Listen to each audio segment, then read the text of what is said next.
Test mic, mic test. Okay, magandang araw sa ating lahat mga kababayan, saan man panig kayo ng digdig naron.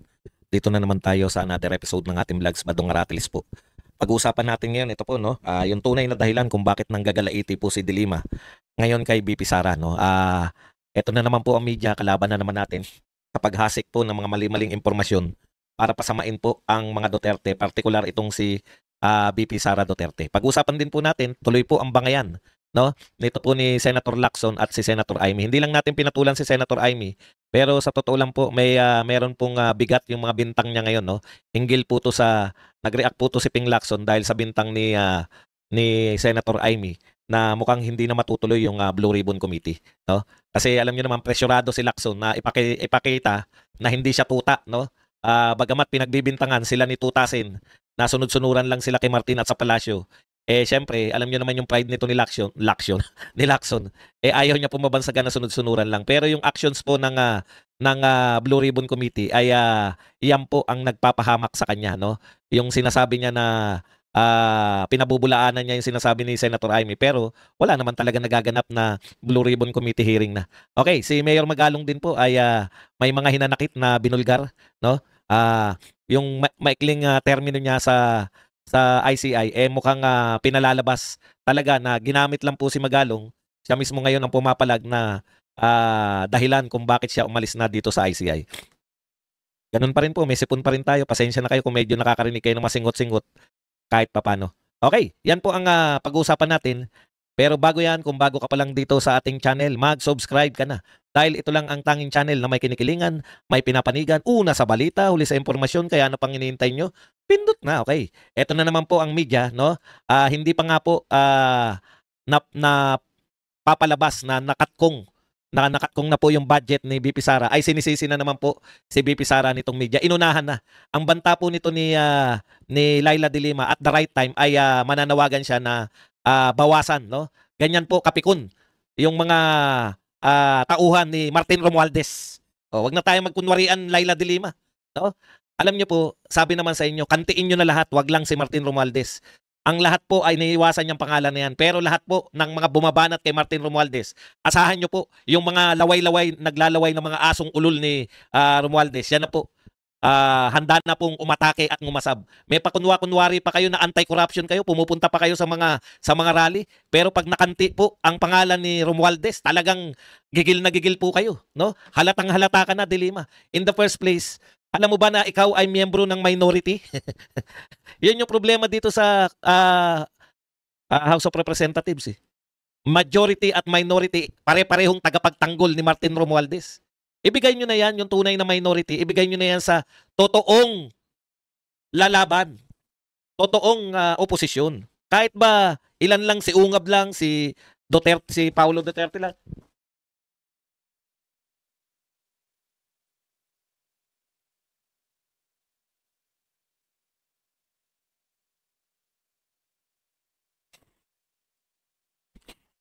Kahit lang po ilan sila, kahit tatlo lang sila. Sila po ang tunay na minority. Huwag na kayo magpanggap na kunwari kayo ay oposisyon. Ito po, basahin natin ha. Itatama ko lang po. Kasi itong media, alam nyo naman yung media, bayaran din yan, no? Bayaran din kayo, mga media. Sinabi na ni Marcoleta yan, bayarang media. Okay, ang pinalulutang po ng bayarang media, pabawasan na naman po yung budget ni BP Sara at kasalanan niya ni BP Sara. Paano ipatatanggap ng mga bayarang media na ang pagbawas sa budget ng Office of the Vice President ay kasalanan ng Vice President? Kagustuhan ba ng Vice President na bawasan? Gusto nila umatin si BP Sara kahapon. Samantalang, ang Cebu ay nilindol. Priority ng Vice President na makipagtumambay dyan sa inyo. Alam nyo po, budget deliberation sa plenary, hindi po magsasalita ang Vice President kahit na nagpunta riyan. Dekorasyon lang sila. Debate po yan ng mga congressman. Sa plenary po, bawal magsalita yung mga tao. Nagsasalita lang sila doon sa pag sila po ay inimbitahan sa mga hearing. Budget hearing, yan po pagkakaiba. No? Ngayon, sasabihin nyo, kung may move po si de Lima na bawasan yung budget ng Vice President, ang Vice President ang may kasalanan? Dapat nga dagdagan ninyo dahil yung Vice President, habang kayo nagdadakdakan, naroon sa Cebu, tumutulong sa mga nalindol. Hindi po ba dapat yun yung trabaho ng Vice President? Debate po yan ng mga congressman, ang plenary. Pinaatin nila, sabi nila, pag hindi ka umatin, BP Sara, hindi namin tatalakayin. Alam mo yung sumulat si BP Sara? Hindi sinasabi ng media yan, di ba? Nililihim yan. Sumulat po si BP Sara. Noong September 30 dapat sila nakasala. Ito po na lang po ang dadalo. Sabi ng mga congressman na gustong-gustong bawasan yung budget ni BP Sara. Sabi ng mga congressman, aba kung hindi ka atin, hindi namin pag-uusapan yung budget mo. Kaya sumulat po si BP Sara. Gusto nyo kong patinin? Ayaw nyong isalang yung budget ko? O patinin nyo rin si President Marcos. Hindi po ba tama lang yun? Nagbibigay kayo ng kortesiya sa President, ayaw nyo magbigay ng kortesiya sa Vice President? Patinin nyo rin si Marcos. Ayaw naman nila. O bakit po pwede kay BBM, hindi po pwede kay BP Sara? Eh in fact, pareho silang nasa Cebu. Unahin pa ng Vice President, umatin sa dakdakan ninyo. Wala naman po siyang gagawin dun. Manunood lang po siya. Dahil yan po ay debate lang, plenary session, ay para exclusive po, para lang sa mga congressman. Kaya lang po gustong umatin sana ni BP Sara. Di ba sabi niya, noong nakaraan, umatin po siya sa budget hearing. Siya po nag-present ng budget ng Vice President. Umatin po siya sa budget hearing, tinanong po siya ng mga makabayan black. Nasagot niya naman po. O siguro nakaisip, sana hindi ko to tinanong sana, siguro nakaisip na naman sila ng panibago. Nag-iisip lang kayo, kayong bayarang media, ang headline ninyo, Sara Duterte's absence conditions put OBP budget risk of another cut. Yun ang dahilan. Kaya magkakaroon ng budget cut. Hindi dahil ginusto ni Vice President Sara Duterte. Kaya mayroong budget cut dahil ayaw ninyong nakakatulong ang Vice President. Galit na galit kayo pag nakakakita kayo na tumutulong yung Vice President. Samantalang yung budget niya, mas malaki pa yung isang araw na delivery kay Martin Romualdez sa katkong ni Martin. Opo, mas malaki pa po yung isang araw na delivery sa katkong ni Romualdez ayon kay Gutesa. 1 billion, mahigit 1.6 o 1.7 billion. Ibig nyo sabihin, yung taon budget, isang taong budget, mas malaki pa yung katkong na isang araw ni Martin Romualdez, pero kakatkongin nyo pa. Babawasan na naman nila, ilalagay na naman nila para may nakawin na naman yung mga magnanakaw. Opo, magnanakaw kayo. Hindi nga po eh. Gusto niya ng una i-zero. Pero sa tingin niya hindi papasa. Kaya sa tingin niya papasa yung budget cut. Pag binudget cut niya yan, o sige po, ano yung katwiran ni Laila de Lima? Bakit siya galit na galit kay BP Sara at bilang paghiganti ay babawasan niya yung budget ng OBP? Ito po ang sinabi ni Laila de Lima. She mentioned Duterte's presence on September 29 where she was seen uploading Senator Chis Escudero's privileged speech accusing former House Speaker Martin Romualdez of corruption. Ayun pala yung kinagagalit ni de Lima. Nakita niya umattend sa Senate si BP Sara at nakita niya na pumapalakpak sa speech ni Chis Escudero. Tuloy lang natin ha. De Lima pointed out the irony of how Duterte had no official reason to attend the Senate plenary but she refused to face the House where she is constitutionally required to defend her office budget. Ayun pala yun. No? Sa hinaba-haba po ng prosesyon, natukoy din natin kung bakit nanggagalaiti. Nanggagalaiti pala si de Lima kasi nakita niya na habang sinisiraan ni Chis Escudero, yung kanyang amo na si Martin Romualdez, kaya pala galit na galit si Laila de Lima. Kaya mo bang patunayan, Badong, na amo niya si Romualdez? Hindi. Wala akong pakialam. Pero kung ang katwiran mo, kaya ka nang gagalaiti kay BP Sara, dahil nakita mo na pumapalakpak siya habang binabanatan ni Chis Escudero si Martin Romualdez, hindi ko mapapatunayan na amo niya si Martin. Pero lalong hindi ko mapapasabulayan. Lalong hindi ko mapapahindian na wala silang kaugnayan. Malisyoso ba ako? Pucha, hindi na usapin to na malisyoso. Mga hayop kayo, panay kayo magnanakaw.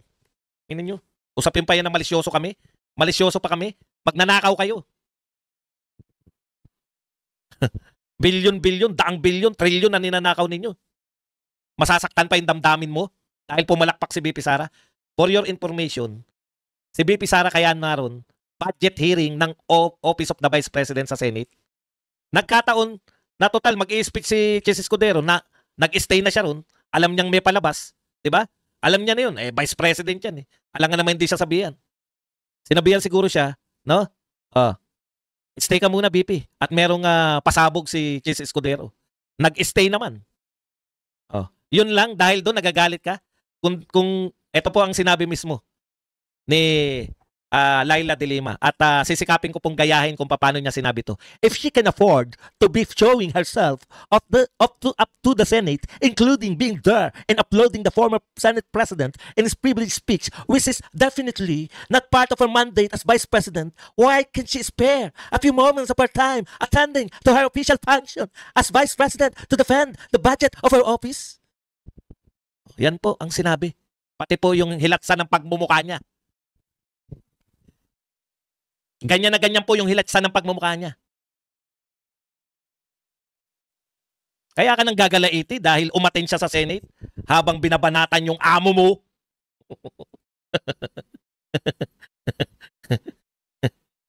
Di ba? Ganun naman talaga magsalita yung tao na yan eh.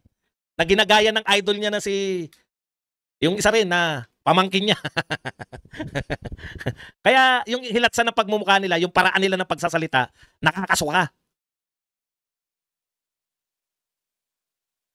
Ganyan naman magsalita yan, hindi pati yung mga malumanay na kala mo na pinipigilan ang taim po siya. Yan lang po ang dahilan kung bakit siya galaiting-galaiti. Thank you very much kay Senyora Travelers na nagbigay sa atin ng $2.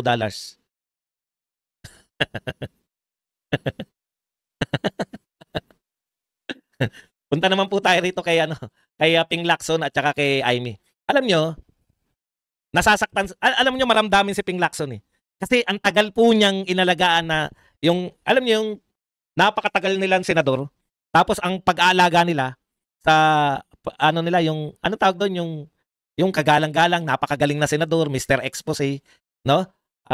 Tumagal na sila sa Senado, walang talo pag Senado 'yan eh. Josepina Goso, thank you very much sa $5. Okay. Alam niyo po, tapos sa isang iglap, may darating na Marcoleta. E-expose sila na yun naman pala, kaya naman pala sila mukhang magagaling. Alam mo yun? May nagsabi niyan eh. Sino ba nagsabi niyan? Na kaya kayo nagmumukhang magaling kasi panay kayo banban. Panay banban yung mga kasama nyo. Tsaka yung mga magagaling, hindi lang kayo pinapatulan. Ang pagkakaiba ni Marcoleta, mapagpatul to eh. Mae-expose ka talaga. Kung banban ka, mae-expose ka. Sa isang iglap, expose na, yun, reputasyon. Yung reputasyon po na napakatagal inaalagaan ni Ping Lacson. Totoo naman eh, di ba? Kasi tayo dati, hindi naman tayo ganyang kasubaybay sa Senado na lahat ng sinasabi ng senador. Yung kanila pong reputasyon na matagal na inalagaan na akala mo ang gagaling nilang mga senador, sa isang iglap. Tinanggal lahat, in-expose sila lahat. Kung sila mga Mr. Expose, in-expose sila lahat ni Marcoleta na hindi kayo karapat-dapat. No? Hindi kayo karapat-dapat. Hindi kayo kalibel. Hindi kayo kalibel ng mga magagaling na senador. Na kaya kayo nagmumukhang magaling kasi ang mga kasabayan na ninyo, yan na, sila Tito Soto, sila Bonggang Villa, Jinggoy Estrada, yung mga tunay na magagaling naman, hindi na pumapatol sa inyo. Nakita ko nga si Miriam Defensor kung paano lang sabi-sabihan niya si Ping Lacson, di ba? Nilalabas ngayon, Senator Ping Lacson. Nilalabas ngayon yung mga pag-iingay ni Miriam Defensor sa Senado. Ano yung sinabi mo nga uli? Na yung mga maiingay talagang nagpo-project lang. Balikan ko lang ulit ha. Kasi may sinabi yan si Ping Lacson eh. Na yung mga maiingay daw, hindi ko lang matandaan kung ano eh. Teka lang, narito yan sa kodigo ko eh. Magandang balik-balikan to eh. May bratinela ka pa nalalaman ha. Si Laila de Lima, bistado ka. Gusto ko lang balikan niya. Ito yung sinabi ni Ping. There is a saying, the loudest one in the room is the weakest. Weakest pala, no? Kaya pala si Miriam ang ingay nung siya ay senador. Weakest senator pala si Miriam Defensor ayon kay Ping Lacson. Kung itreat lang yan si Ping Lacson, sabi lang, dapat iniimbestigahan ka ni Ping Lacson, ni Senator Ping Lacson. Tapos kikibo siya, never mind. Never mind. Sinabi lang ni Miriam yun dahil dati siyang investigador, di ba? Okay. Ito po, sinabi kasi ni Aimee, sakit na naman. Kaya to sakit na sakit, mayat-maya nasasaktan to si Ping Lacson eh. Mayat-maya niyang gustong birahin butatain si Marcoleta. Hindi niya pinagsasalita. Hindi, pinipigilan niya. Mas lalo siya nagmumukha. Akala niya siguro, napapahiya niya si Marcoleta tuwing magsususpend siya, tapos i-ignore niya si Marcoleta. Hindi po. Kayo po ang nagmumukhang bata. Valid yung mga question ni Marcoleta, hindi niyo pinakikinggan. Gusto niyo ipakita na kayo ang makapangyarihan sa Blue Ribbon? Hindi po. Nakikita po namin Kasi si Marcoleta, very willing siya makipagdebate kung sino man ang ku-question eh. Pero kayo, hindi kayo willing. So nakikita po namin yung diferensya nyo. Yung isa takot sa debate, yung isa very willing mag-engage sa debate. Eto po kasi yung sinabi, no? Sabi kasi ni Senator Amy Marcos na parang nalilito sila, di ba? Kung talaga bang itutuloy pa. Ito po sabi ni Senator Amy, nalilito kami sa Senado. At ang balita, di na raw magpapahiring ang Blue Ribbon, kundi maglalabas na si Senator Lacson ng partial report. Baka may pinag-usapan sa majority caucus. Tapos, iba naman ang binabalita, yung pinapatawag si Saldi at Bonjing. Yan po yung sinabi ni Amy. Sa mga balita, ayon kay Lacson, papatawag niya na si Bonjing. Tsaka kala ko si Saldi tsaka si Bonjing, si Romualdez, di ba? Yun po yung sinabi ni Amy. Tapos ang sagot nito ni Lacson, mag-attend sana siya ng Blue Ribbon Committee hearing para hindi siya malito at makinig siya sa session hall para hindi siya naguguluhan. Also, magbasa siya ng announcement sa All Senators Chat Group para updated siya. Ang sabi naman po ni Senator Amy Marcos, bakit ano ba ang laman ng group chat ng session, ng hearing? Hindi ba't panggigipit lang sa kapwa senador? Samantalang sa Kongreso ay si Saldico lamang? Yan po. 'Di ba? Gusto nilang gipitin. Siguro pinag-uusapan nila doon si Marcoleta at saka yung sila Jinggoy, yung mga ginigipit nilang senador. Bakit po? Valid po yung sinasabi ni Amy Marcos eh. Ang sinasabi ni Amy Marcos, nalilito na siya. Meron pa bang Senate hearing? Ayan nalilito kami sa Senado. Di na raw magpapahiring. Senador po yan eh. Tapos ang sinasagot mo lang, hindi ka kasi umaatin ng mga ng Blue Ribbon Committee. Kailan po ang hearing? Lahat po nagtatanong, kailan ang hearing? Masino yung dapat namin paniwalaan? Si Amy Marcos, ang sinasabi niya, hindi na raw magpapahiring, maglalabas na ka na lang ng partial report. Sabi mo, hindi niya po dininay na hindi na magpapahiring. Ang sinabi niya, hindi ka kasi umaattend. Magbasa ka kasi ng group chat. Ayaw niya nga sa group chat dahil panay chismis lang, panay paninira lang sa kapwa senador. Yun laman. Bakit po? Ayaw ninyo na magpatawag na ng hearing para matapos na yung haka-haka kung talaga bang gusto ninyo. Ano yan? Nagsasurvey pa kayo? Inaalam nyo muna sa tao kung gusto pa nila na magkaroon ng Blue Ribbon. Matagal na po kami naghihintay. Yung sinabi ninyo sa mga dyaryo na iimbitahin si Saldico at saka si Romualdez, kailan? Imbita kayo ng imbita, wala naman kayong hearing. Yan yung problema ng inagaw ninyo sa mahusay na abogado, mahusay na senador na abogado, yung Blue Ribbon. Tapos, ang balak nyo lang pala, ngayon nalalantad na talaga, na ang tanging balak nyo lang, idiin yung Bulacan, idiin yung Diskaya. Tapos na. Hindi po papayag yung mga tao. Sasabihin ko na kung bakit hindi kayo makapag-hearing. Problema ba yung hearing? Magtakda lang kayo. Manunod sa inyo, milyon. Problema ba yung pagtatakda ng petsa ng hearing? Opo, problema po kung wala na silang nakalinya na gustong imbestigahan. Kung tapos na po, hanggang Bulacan lang. Ang dami pong pwedeng imbestigahan, no? Lumipat naman kayo. Punta naman kayo ng Leyte. Punta naman kayo ng Bicol, kung saan taga ron si Martin Romualdez at saka si Saldico. Puntahan nyo naman yung ibang lugar. Usisain nyo naman po yung ibang mga, hindi lang po panay Diskaya. 15 yung sinabi, Diskaya lang kayo ng Diskaya. Wala po akong problema. Tignan yung ginagawa nyo sa Diskaya. Pinapangatwiranan, pwede naman daw kumpiskahin na yung mga. Alam mo yung nakakatakot? Kukumpiskahin na nila yung kahit wala pa raw na court order, pwede na raw kumpiskahin. Ayan, no? DPWH Yusek Ricardo Bernabe, government can forfeit Diskaya properties even before criminal wraps outcome. Pwede na palang kumpiskahin yung mga kayamanan ng Diskaya. Wala po kaming problema dyan. Kayo may problema. Wala bang abogado yan? Dapat kung gagawin nyo sa Diskaya yan, gawin nyo rin yan kay Martin Romualdez at kay Saldico. Kasi sila yung tinuturong mastermind. Thank you very much. Tsaka sa Ilocos nga pala. Lipat kayo sa Ilocos. Kaya ang tagal po nilang, excuse me po, kaya po ang tagal nila na magbigay ng petsa. Kasi wala naman talaga na silang balak. Na-expose lang ni Amy Marcos na wala na silang balak mag-held ng hearing. Kaya ngayon, magkukumahog yung mga yan para magkaroon uli ng hearing. Tapos na yung mga gusto nilang imbitahan. Lahat ng taga-Bulacan na-imbitahan na nila. Ang gusto ng tao, yung sinasabi ni Chavit, simulan nyo sa Ilocos. Diskaya ba gusto nyo? Maraming Diskaya project sa Ilocos. Simulan nyo sa Ilocos, isunod nyo yung Bicol, at saka yung Leyte. Yung tatlo na yan. Alam nyo kung bakit? Baka naghihintay sila ng mga nag-imbestiga sa Davao. May makita lang ng kapiraso sa Davao, yun na uunahin nilang imbestigahan. Kaya lang napapahiya kayo eh. Walang ghost project, walang palpak na proyekto, walang substandard sa mga proyekto ng Davao City. Kaya kahit saan na lang, lahat na lang ng Davao. Basta magmumukhang Davao na yan. Basta kahit Davao del Sur, Davao del Norte, o kung ano man Davao pa yan, basta may nakalagay na Davao, lituhin na lang natin ang tao. Wala rin. Bakit ayaw mo, Ping Lacson, kung totoong may hearing pa, bakit ayaw mong magsabi kung kailan ang hearing? Kailan ang petsa? Punta tayo rito kay Mayor Magalong. Sabi po ni Mayor Magalong, better na umalis na lang ako. Bakit po? Ipinaliwanag ni Baguio City Mayor at dating ICI Special Advisor Magalong na mismong palasyo nagsabi na kinuha siya sa ICI dahil sa kanyang karanasan sa investigasyon. Correct. Di ba pinagmamalaki nila? May karanasan siya sa investigasyon. Kaya hindi umano niya maintindihan kung bakit siya pinagbawalang magsiyasat. Kaya naman pala magre-resign. Pucha sa... Kaya ako narito para investigador ako eh. Ako mag-iimbestiga eh. Tapos pagbabawalan niyo ako mag-imbestiga? Ang tanong, bakit nila pinagbabawalang mag-imbestiga si Mayor Magalong? Dahil ba nababanggit si Martin Romualdez at si Saldico? Ikaw pala may kasalanan eh.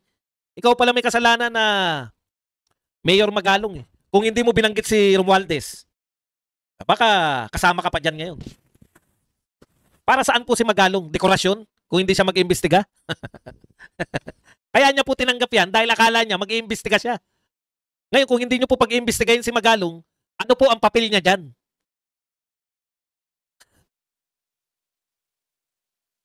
Kaya, minabuti niya na mag-resign. Tama. Dekorasyon lang siya para lang masabi, no, yan, si Mayor Magalong, ha? Advisor namin yan. Ang akala kasi ni Magalong, advisor siya at investigador.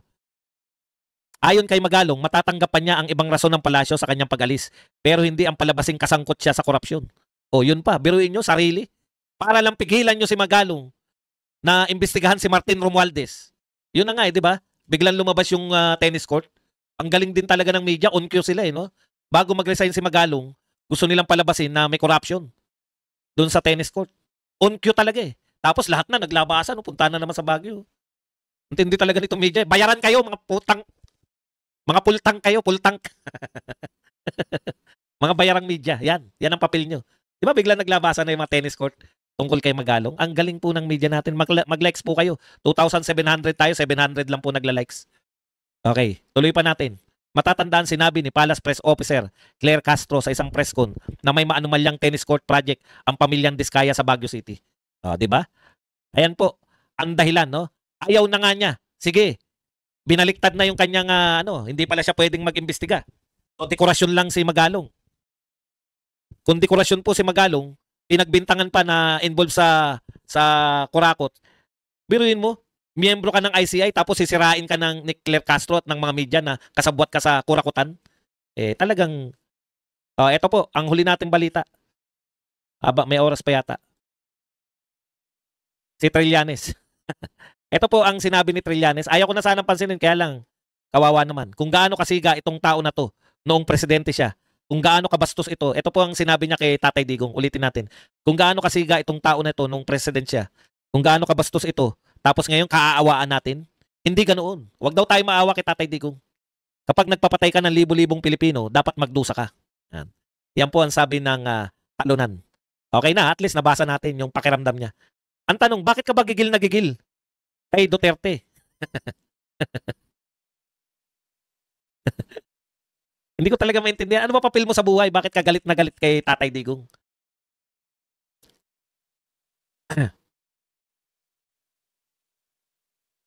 Ito may nakalimutan lang. Ito po, may nakalimutan pa po tayo, no? Sa papel po ng Senado, sinabi po ni Amy Marcos. Tama po 'to eh. Noon kapag may sakuna o dilubyo, lahat ng senador sa tulong ng pamumuno nito ay nagkukumahog, manawagan ng pakikisa, nagpapaikot ng ambagan. Ngayon, ito ang inaatupag, siraan ng mas malala pa sa lindol. Ayoko dyan, ang gusto ko ay magtrabaho. Yan po ang dahilan ni Amy Marcos kung bakit po siya umalis dun sa group chat. Tama, no? Dati daw, kanya-kanyang ambagan pag may mga dilubyo. Ngayon po, tuloy lang, business as usual po ang Senado, tuloy po ang paninira sa mga kapwa senador. Nakakalungkot po ang sinapit po ng Senado ngayon. Okay, hanggang 1 oras lang po tayo kasi meron pong birada. Hindi po tayo pwedeng sumabay sa mga kasama nating birador, mga birada agila. Kaya i-open na po natin ang ating palatuntunan sa inyong mga katanungan, sa inyong mga reaksyon. Pwede na po kayo magtanong, reaksyon. Pwede po kayo mag-likes, 2,900 tayo, 860 pa lang ang nagla-likes, at pwede po kayo magpakape. Nagpapa